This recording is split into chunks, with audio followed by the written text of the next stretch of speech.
And I like the fact that, I mean, can we appreciate the convener of this conference once again?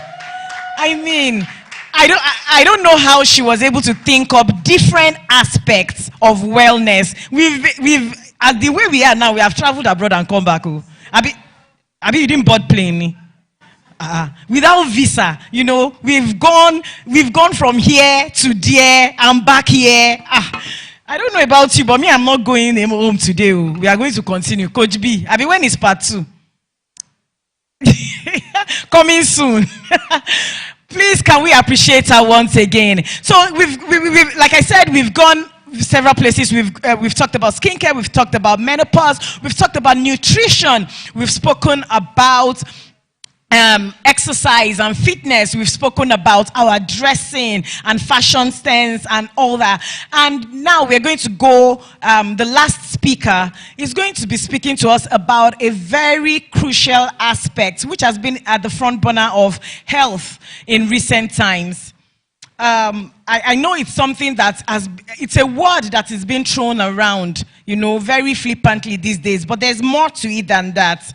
As a consultant and lead psychologist and director with over 12 years experience, the PRO for Nigerian Association of Clinical Psychologists, Lagos chapter, an expert in occupational and personality assessment with British Psychological Society, who consults for First Cardiology Hospital in Ikoyi, very passionate about mental health awareness, and speaks on different boards, workshops, seminars, courses.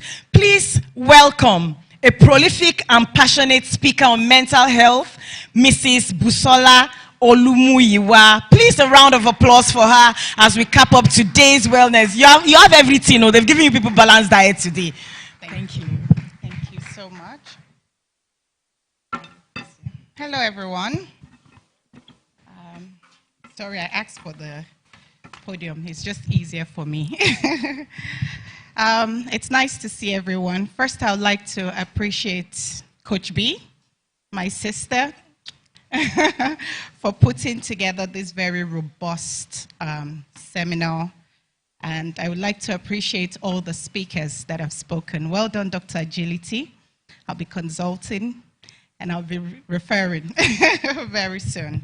So, I'm Busola Olamuyiwa, as they've introduced me. Okay, so that you can see my slides. I can just move to the side. Thank you. So my name is Busola Olamuyiwa. I'm a consultant clinical psychologist. And for people who may not know what I do or who a clinical psychologist is, clinical psychology is a subfield of the larger discipline of psychology. We're interested in mental processes and human behavior. Basically, why do people think the way they do? You know, why do they feel? Do they have certain feelings? And what constitutes their actions? Okay? And today, Coach B has given me the job of optimizing wellness in the modern world, and then mind and body interaction. Okay, so I hope somebody is going to help me. And this is my outline, so we can move to the next slide of what I hope to talk to you about today. And I hope that at the end of this, that we are all going to be mentally aware, and then we can make the mind and body connection. Okay?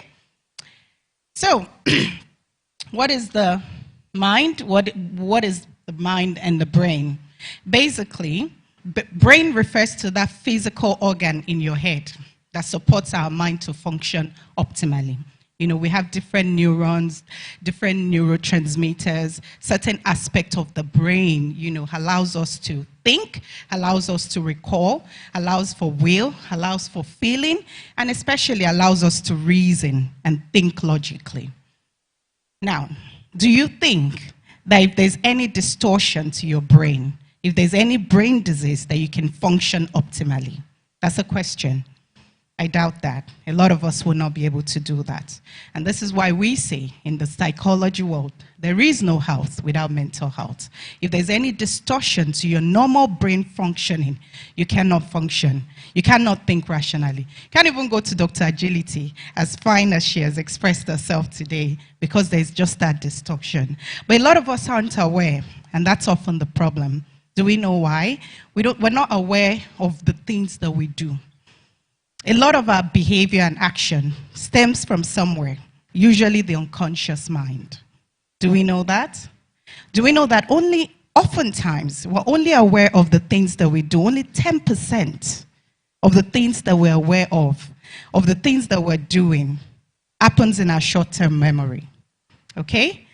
The large proportion of our actions, of our feelings, of our behaviors, of the things that we do on a daily basis come from the subconscious mind. Okay?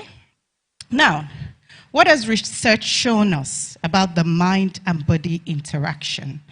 I want to give you an example, right? How the mind and the body works. For example, if I walk into this room and someone gives me a look that isn't pleasant, that I don't like, maybe she goes like this. Next thing, if I'm not mentally aware, if I'm not confident in myself, I think I might move to that side. And I might sit in that corner and be like, look, nobody likes me. There's nothing good about me. Maybe unfortunately for me that morning, right? An Okada rider, and they've done this to me a lot in Lagos. So when I first moved back to Nigeria, I said, well, go away. Look at the way you're driving and all of that. Like, really? I'm a married woman, you know? You want to prove. So maybe unfortunately before I came, an Okada rider just said something nasty to me. You know? Again, I repressed that feeling. It goes somewhere. It might go into the subconscious or push down into the unconscious. But it's deeper than that. The unconscious goes deeper than, what happened yesterday. Could be over time. Maybe you have a very strict parenting background, And even Dr. Agility spoke about parenting styles a little bit, right? You have very, very strict parents who, for some reason, just used to put you down a lot. A lot of that is repressed into your subconscious. This is why I'm saying that a lot of our actions, a lot of our behavior stems majorly from the subconscious mind. So I'll sit in that corner, sulking. But maybe before I walked into this room, Coach B has just received a call, and the call was not pleasant. And at the time that our eyes met was when she rolled her eyes. A healthy person would be able to think and say, I didn't do anything to her. I might even be like, Coach B, are you okay? And she might be like, my sister, it's not about you, Jerry. I'm thinking, how are you? And this is how a lot of us behave, because our mind is somewhat distorted. Think again.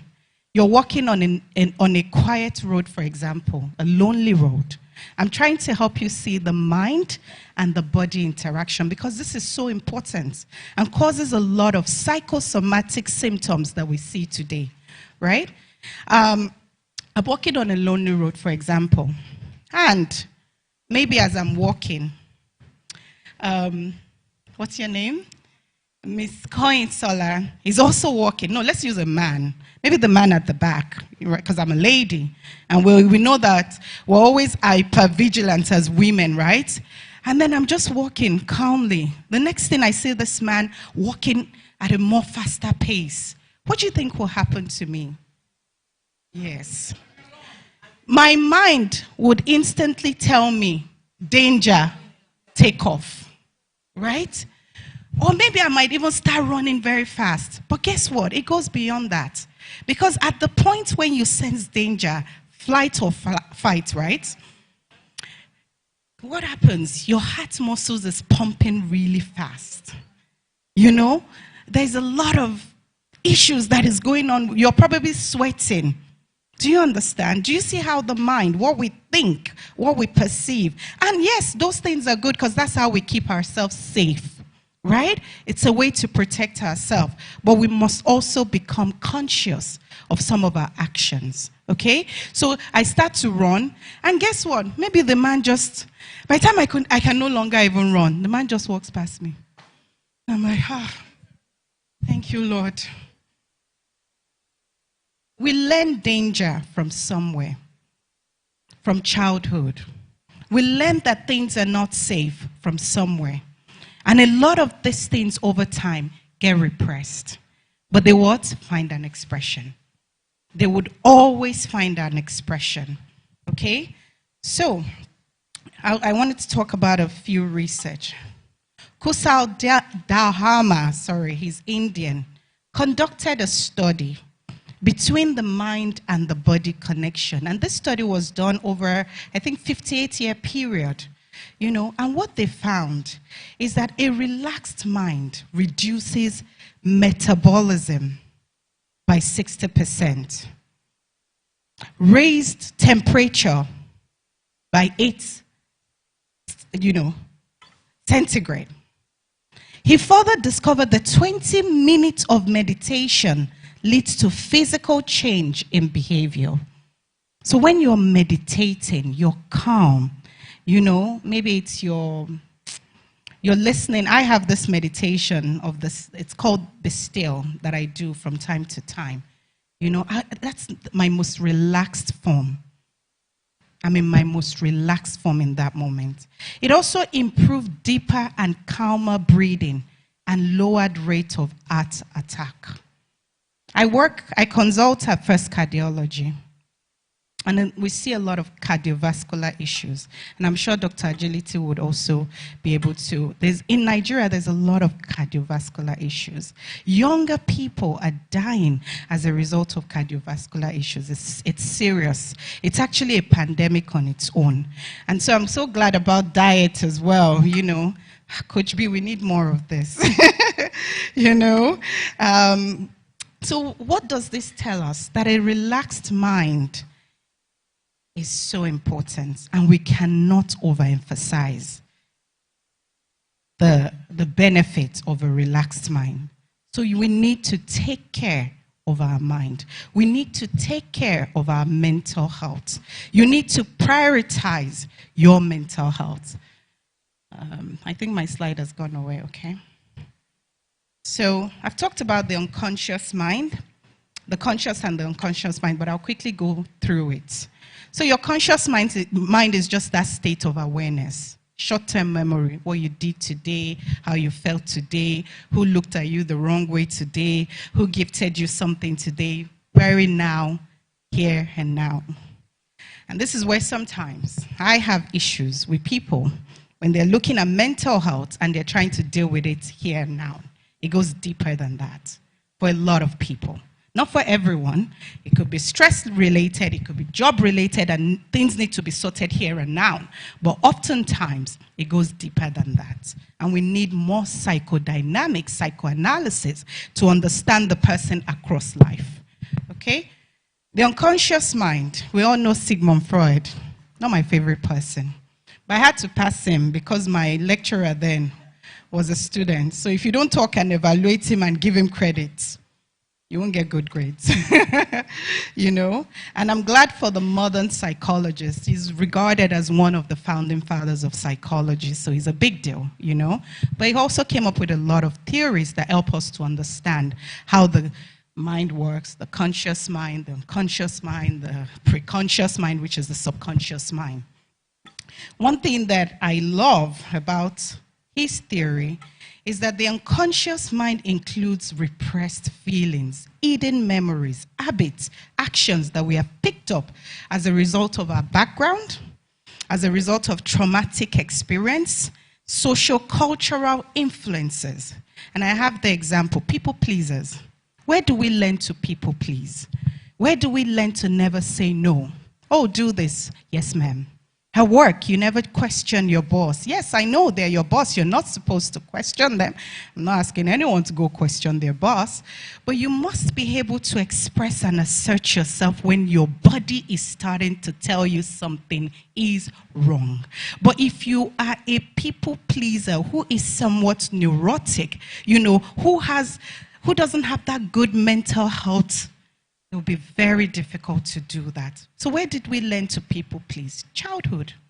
Like I said, maybe a lot of Nigerian parents back in my days were very authoritarian. They were not authoritative. And what that means is that there was no collaboration. Mommy says it's time for church. Let's go.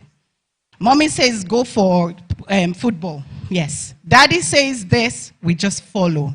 So a lot of Nigerian parents, I'm using the Nigerian context because that's where we are presently, did not give room for collaboration. Her voices were never heard. And so we just continue to repeat the same patterns of behavior.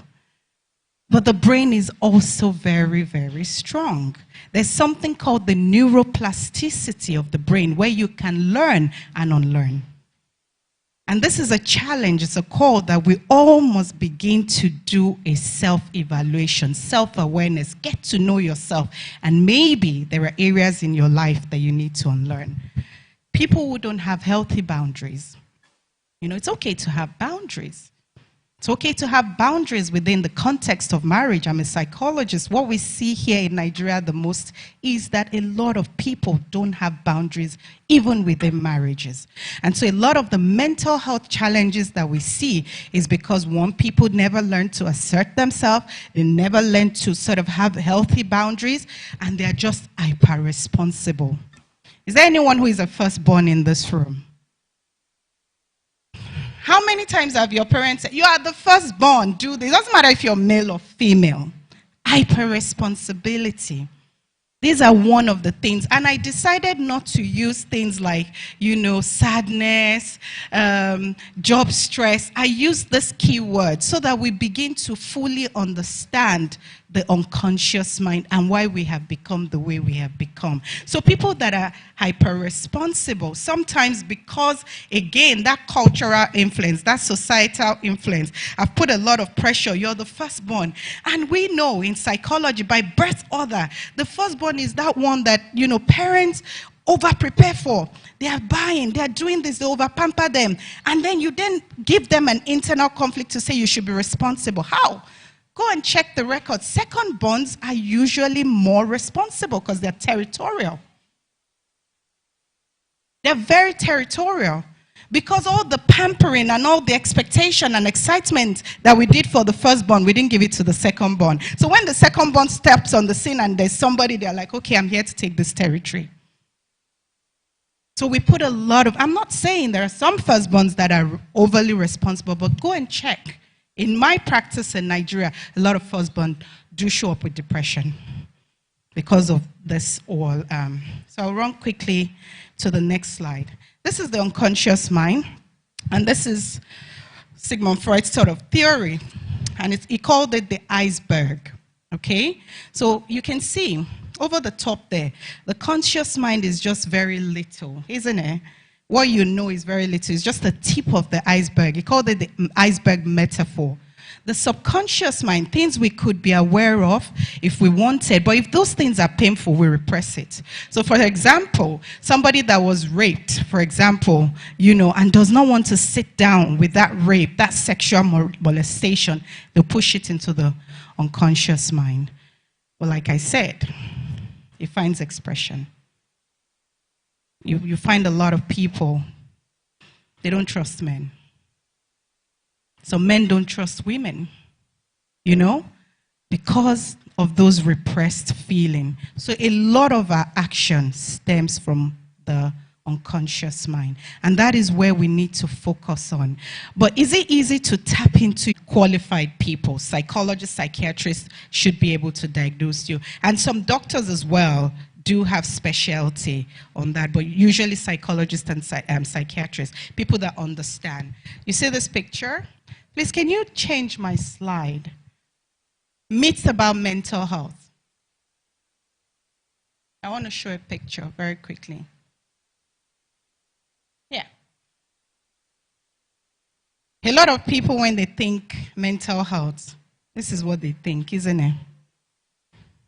And I purposely put this here, that they are jobless, they talk to themselves, they hoard rubbish, they're aggressive, they're dangerous, and cannot get better. And the reason why a lot of people then don't come to us, even we, psychologists and psychiatrists, we're stigmatized. Those people that look after mad people, no, we're not going to them. Why? Because this is the picture that they have in their head. And is this true? No. What's the reality? Please move the slide. This is the reality. These are people that have clinical diagnoses. We all know Jim Carrey, the funny man. He has diagnosis of depression. Mrs. Betty Rabot, she's openly talked about her depression. This is Leonardo DiCaprio, the Oscar winner, Titanic. And you have J.K. Rowling. So this is the reality of people who have struggled with their mental health. And all it took for them was to dig deeper, do the work, get into the unconscious mind, get into the subconscious